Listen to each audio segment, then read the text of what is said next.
Hello students. अगला अपना topic है कॉमन डिजीज इन ह्यूमंस कि कौन कौन सी कॉमन डिजीज़ हैं, उनके क्या क्या सिम्टम्स हैं, वो सब।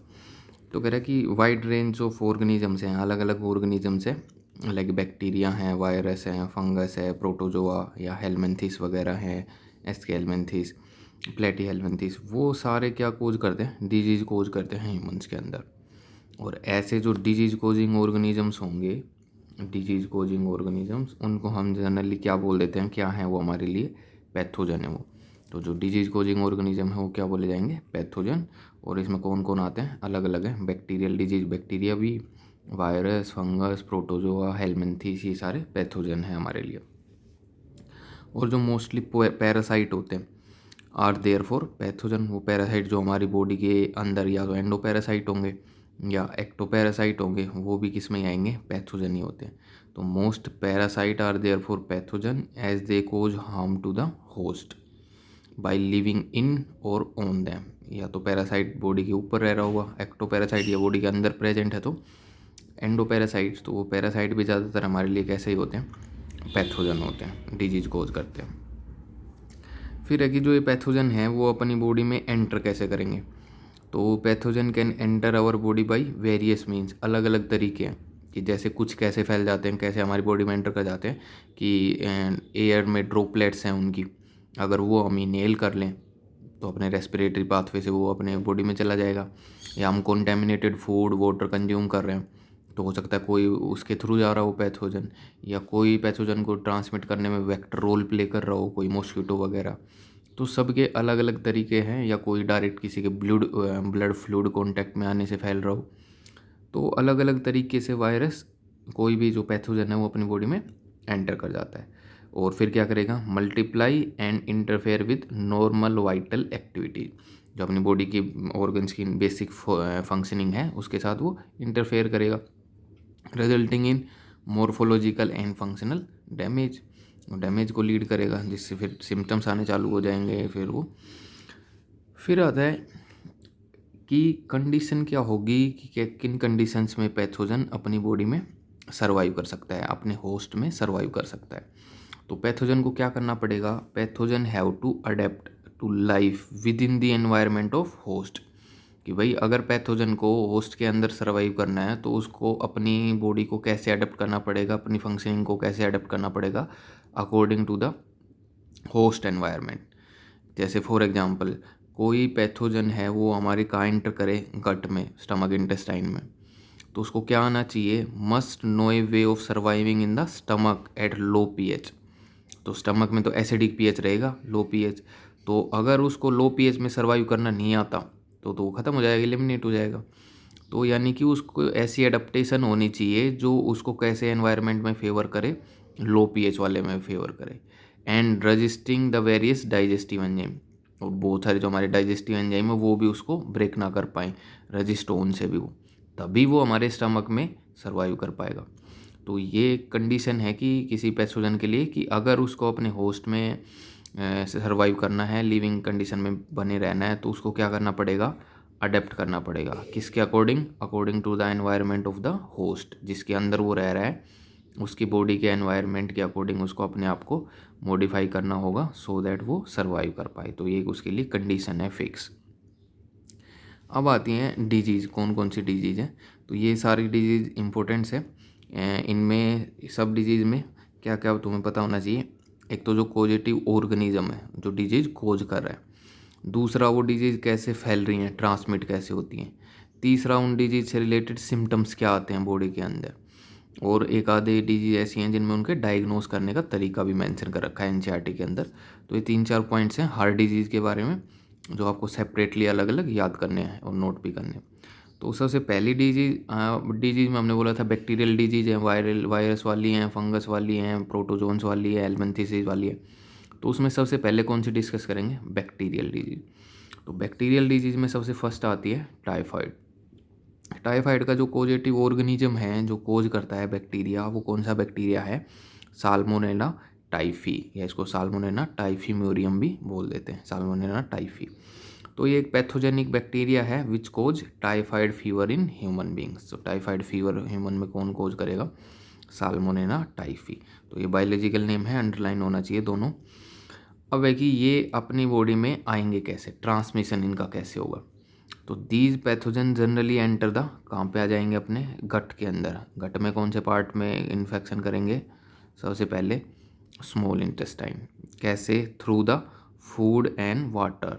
कौन सा फूड वाटर, जो कंटेमिनेटेड हो विद देम, कि ऐसा फूड या वाटर इनटेक कर रहे हैं हम जिसमें टाइफाइड के ये बैक्टीरिया की प्रेजेंस है, तो वो फिर हमारे इंटेस्टाइन तक रीच कर जाएंगे और फिर इंटेस्टाइन से माइग्रेट कर जाएंगे to other organ through blood के थ्रू अदर ऑर्गन तक रीच कर जाएंगे, फिर उनको भी हार्म करने लग जाएंगे। तो ये इनका ट्रांसमिशन का तरीका है, यानी कि कैसे ट्रांसमिट हो रहे हैं, through contaminated food and water, उसके कंज्यूम करने से ट्रांसमिट हो रहे हैं। कोज कौन कर रहा है, साल्मोनेला टाइफीम्यूरियम, टाइफी, जो टाइफाइड फीवर कोज करेगा।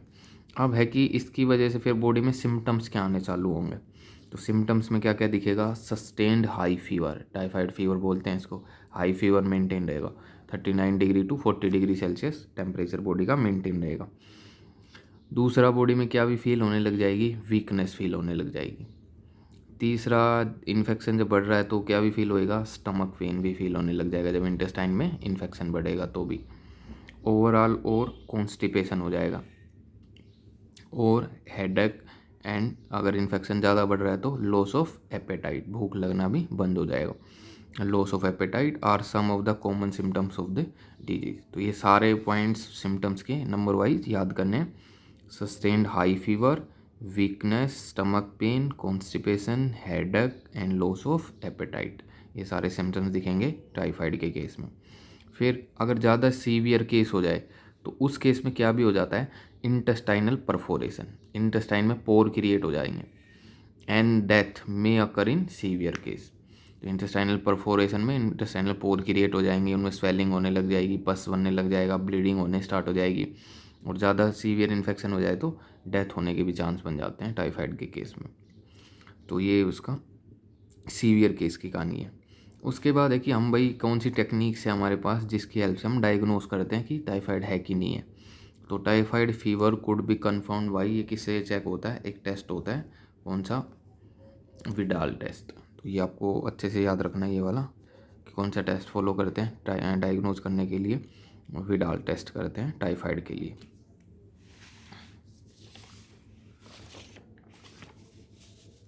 फिर आता है कि मेडिसिन में एक क्लासिक केस है, एक लेडी थी मैरी मेलोन, उसको क्या भी बोलते थे, टाइफाइड मैरी भी बोल देते थे। तो वो क्या थी, she was a cook by profession, वो कुक थी प्रोफेशन से, and was a typhoid carrier, और वो टाइफाइड कैरियर थी। टाइफाइड कैरियर का मतलब कि वो डिजीज़ के सिम्टम्स थे, करेक्टर थे, वो कैरी करती थी, उसके अंदर खुद डिजीज़ कंडीशन अराइज नहीं हो रही थी। तो was a typhoid carrier and she continued to spread typhoid for several years through the food she prepared। तो वो कुक थी प्रोफेशन से, तो कई सालों तक उसने वो इस प्रोफेशन में थी, तो वो जो भी फूड बना रही थी उस फूड को क्या कर देती थी, कंटेमिनेटेड कर देती थी। तो उन फूड को जो भी पर्सन्स कंज्यूम कर रहे थे तो उनमें भी टाइफाइड के केस देखने को मिल रहे थे। तो ये आपको एक केस याद करना है मैरी मेलोन का, उसको टाइफाइड मैरी के नाम से बोला जाता था। वो कुक थी प्रोफेशन से, और वो कैसे काम करती थी, एज ए टाइफाइड कैरियर। तो जो भी फूड वो बनाती थी वो कंटेमिनेटेड हो रहा था और उसको कंज्यूम करने वाले लोगों में टाइफाइड हो रहा था, तो वो टाइफाइड कैरियर थी। तो ये टाइफाइड के बारे में, इसमें सबसे इम्पोर्टेंट आपको क्या याद रखना है, पॉजिटिव ऑर्गेनिज्म याद रखना है, साल्मोनेला टाइफी। कौन अपने बॉडी के कौन से पार्ट को सबसे पहले इन्फेक्ट करेगा, स्मॉल इंटेस्टाइन। सिम्टम्स क्या क्या दिखेंगे, सस्टेन्ड हाई फीवर दिखेगा, weakness, stomach pain, constipation, headache and loss of apatite. और सीवियर केस में क्या भी हो जाएगा, इंटेस्टाइनल परफोरेशन भी हो सकती है और डेथ भी हो सकती है। डायग्नोज करने के लिए कौन सा टेस्ट है, विडाल टेस्ट करते हैं। और एक कैरियर का किसका नाम याद करना है, मैरी मेलोन का केस याद करना है टाइफाइड कैरियर की फॉर्म में। उसके बाद अगला आता है बैक्टीरियल डिजीज, निमोनिया। तो निमोनिया कौन कोज करेगा, पॉजिटिव ऑर्गेनिज्म कौन है, बैक्टीरिया है स्ट्रेप्टोकोकस निमोनिये। एक और दूसरा बैक्टीरिया है हीमोफिलस इन्फ्लुएंजा। ये दोनों क्या करते हैं, निमोनिया कोज करते हैं, are responsible for the disease pneumonia in human. अब ये हमारी बॉडी के कौन से पार्ट को अफेक्ट करेगा, तो विच इन्फेक्ट द एल्वियोलाई। निमोनिया में कौन सा पार्ट अफेक्ट होगा, लंग्स का, एल्वियोलाई, एयर फील्ड जो सैग एयर फील्ड स्पेस होता है अपने लंग्स के अंदर, एल्वियोलाई, उनको अफेक्ट करेगा ये बैक्टीरियल इन्फेक्शन। और फिर क्या हो जाएगा, as a result of the infection alveoli get filled with fluids, infection बढ़ा तो वहाँ फ्लूइड बनने लग जाएगा, leading to severe problem in respiration, सांस लेने में दिक्कत होने लग जाएगी उस केस में अगर एल्वियोलाई में फ्लूइड फिलअप हो गया तो ये अपने रेस्पिरेटरी सिस्टम को मेनली हार्म कर रहा है। इसमें सिम्टम्स क्या क्या दिखेंगे, निमोनिया में फीवर होने लगेगा, fever, chill, cough and headache, ये 4 सिम्टम्स याद करने हैं, fever, chill, cough and headache, ये सिम्टम्स दिखेंगे निमोनिया के केस में। और अगर ज़्यादा सीवियर केस हो जाए निमोनिया का तो लिप्स एंड फिंगर नेल्स में turn grey to bluish in colour, अपने जो लिप्स पार्ट है और फिंगर नेल्स हैं या ये वाले सारे कैसे होने लग जाएंगे, grey to bluish in colour होने लग जाएंगे। तो ये ग्रे टू ब्लूइश कलर क्यों होने लग जाएंगे, क्योंकि रेस्पिरेशन में अगर एल्वियोलाई वाले पार्ट में, जैसे एल्वियोलाई है, इसमें अगर फ्लूइड फिलअप होने लग गया तो रेस्पिरेटरी सरफेस कम हो जाएगा, O2 CO2 का जो एक्सचेंज है, डिफ्यूजन है, वो कम हो जाएगा, तो अपनी बॉडी में O2 की अमाउंट क्या हो जाएगा, कम। तो O2 अमाउंट कम हो गया यानी कि बॉडी में कौन सा ब्लड बढ़ने लग गया, डीऑक्सीजनेटेड। तो डीऑक्सीजनेटेड बढ़ेगा तो कैसा कलर दिखने लग जाएगा, ब्लूइश कलर दिखने लग जाएगा। तो सीवियर केस में लिप्स और फिंगर नेल में turn grey to bluish in colour, ये एक ही याद करना है। उसके बाद आता है कि भाई ट्रांसमिट कैसे होगा, तो ये रेस्पिरेटरी डिजीज़ है, रेस्पिरेटरी पाथवे से रिलेटेड एल्वियोलाई, तो इसका ट्रांसमिशन कैसे होगा, ये कॉन्टेमिनेटेड फूड और वाटर से तो होएगी नहीं, उनसे तो वो होएगी जो अपने इंटेस्टाइनल ट्रैक को इन्फेक्शन करे। तो ये वाली कैसे जाएगी, जो ड्रॉपलेट रिलीज हो जाते हैं ना, कि कोई इन्फेक्टेड पर्सन है वो स्नीजिंग कर रहा है तो उसके छींकने से जो ड्रॉपलेट रिलीज हो गए एयर में, उनको अगर कोई इनहेल कर ले उनसे भी फैल सकती है। या जो इन्फेक्टेड पर्सन जिन चीज़ों को यूज़ कर रहा है, वो किसी आसपास किसी चीज़ को यूज़ कर रहा है, उसने उसका यूज़ किया हुआ इन्फेक्टेड पेन हम ले रहे हैं या उसकी कोई बुक्स हम ले रहे हैं, उसकी यूज़ की हुई चीज़ें हम टच कर रहे हैं, तो उनसे भी वो फिर फैल सकती है। तो ट्रांसमिशन कैसे है कि ये healthy person acquire the infection by inhaling the droplet, कि जो इन्फेक्टेड पर्सन ने ड्रॉपलेट रिलीज कर दी स्नीजिंग से एयर में, एयरोसोल बन गई वो अगर हमने इनहेल कर लिए release by an infected person तो भी हमारे अंदर आ जाएगा। या फिर even by sharing glasses utensil with infected person, उसकी चीज़ें यूज करने में तो भी हमारे अंदर ये फैल सकता है कॉमनली, ये उसका ट्रांसमिशन है। तो एक सेकंड आपको ये वाली याद करनी है, निमोनिया वाला केस बैक्टीरियल डिजीज में कौन सा बैक्टीरिया रिस्पॉन्सिबल है, स्ट्रेप्टोकोकस निमोनियाe एंड हीमोफिलस इन्फ्लुएंजा। तो ये दोनों भी बायोलॉजिकल नेम है, सेपरेटली अंडरलाइन करने हैं, निमोनिया का P और इन्फ्लुएंजा का I छोटा होना चाहिए, स्मॉल लेटर में होना चाहिए।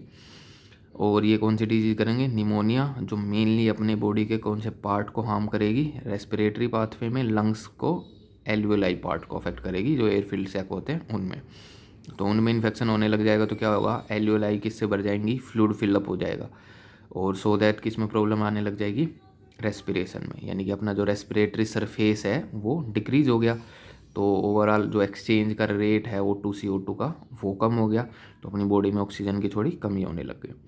सिम्टम्स क्या क्या दिखेंगे, फीवर होएगा, चिल, कफ एंड हेडेक, ये सारे उसमें कॉमन सिम्टम दिखने लग जाते हैं निमोनिया वाले केस में। और अगर कुछ ज़्यादा ही सीवियर केस में कन्वर्ट हो जाए निमोनिया तो लिप्स एंड फिंगर नेल्स हैं वो कैसे टर्न हो जाएंगे, grey to bluish in colour हो जाएंगे, क्योंकि बॉडी के अंदर डीऑक्सीजनेटेड ब्लड ज़्यादा बढ़ जाता है, क्योंकि रेस्पिरेटरी सरफेस कम हो गया था उस केस में। और इसके ट्रांसमिट होने के क्या क्या रीज़न है, कैसे हो सकता है, तो भाई रेस्पिरेटरी वाली डिजीज़ कैसे ही ट्रांसमिट होंगी, ड्रॉपलेट जो इन्फेक्टेड पर्सन रिलीज करेगा एयर के अंदर, तो हेल्दी पर्सन कैसे एक्वायर करेगा, बाई इनहेलिंग द ड्रॉपलेट, या फिर जो इन्फेक्टेड पर्सन की यूज़ की हुई चीज़ें हैं अगर हम उनका भी यूज़ कर रहे हैं तो भी हो सकता है।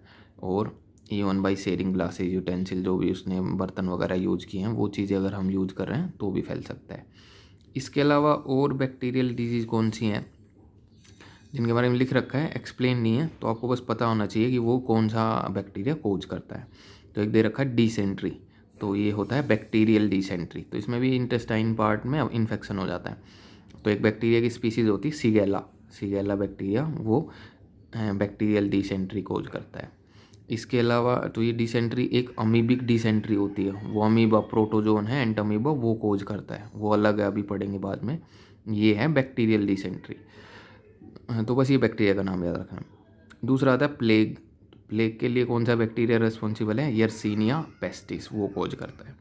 इसके अलावा तीसरी आती है डिप्थीरिया। डिप्थीरिया कौन कोज करता है? कोर्निबैक्टीरियम डिप्थीरिये, वो कोज करता है। तो ये भी क्या है? Some of the other bacterial disease हैं ह्यूमंस के अंदर।